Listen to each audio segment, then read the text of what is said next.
Сәлем достар. Мен бүгін сіздерге Globus жайында тағы да айтып өтпекшімін. Бұл Globus компаниясы 2013 жылы Украинада ашылған. Бұл Globusқа тегін тіркелесіздер, ақша салмайсыздар. Сіздер ойлайсыздар, бұл ақша қайдан келіп жатыр, тегін ақша қайдан келіп жатыр деп ойлайсыздар мысалға да. Бұл Globus компаниясына кәсіпкерлер, журналистер өздерінің тауарын өткізу мақсатында, сосын өздерінің жарнамасын, газет, например, журналистер газет өзінің мақаласын жариялау мақсатында, оқырмандарын көбейту мақсатында Globusқа ақша төлейді.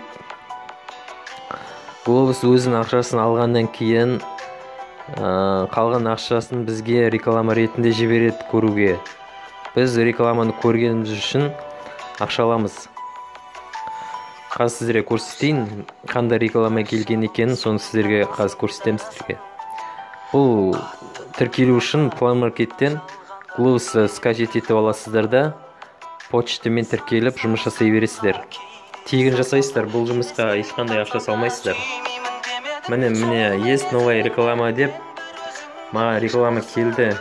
Осыны мен ашып көремін де, осындай реклама келеді. Мына подробнее деген төмендегіні басқанда, оны ашып оқуға болады.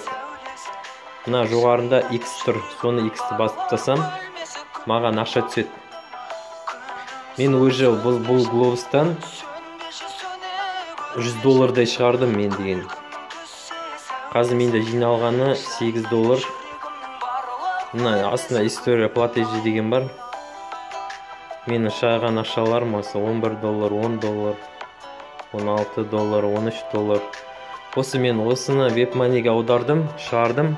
Менің видеоларым бар, YouTube'да салдым мен деген. Бұл жұмысқа ешқандай ақша салмай тегін тіркелесіздер. Көбісі сенбейді, ақша алып көрмегесін. Мен өзім ақша алып көрдім. Көргесін сіздерге айтып отырмын. Мен өзім сайтыма кірейін. Globus сайтыма. Мен деген 5 ай болды тіркелгеніме. 5 айдың ішінде 298 адам тіркелген мен деген. Так. Статистика дегенді басамыз. Бұл статистика команда 7 уровеннен тұрады. Каждый уровеннен түсіп отырады ақша деген адам тіркесеңіздер. Сосын мен спонсорымды көрсетейін. Мен Шолпанға тіркелгем. Шолпан Сараға тіркелген, солай кете береді бұл жұмыста. Бұл жұмысқа ешқандай ақша салмайсыздар. Үйде отырып тегін тіркелесіздер. Басқа да сұрақ болса маған жазыңыздар. Бәрін айтамын. Рахмет, сау саламатта болыңыздар.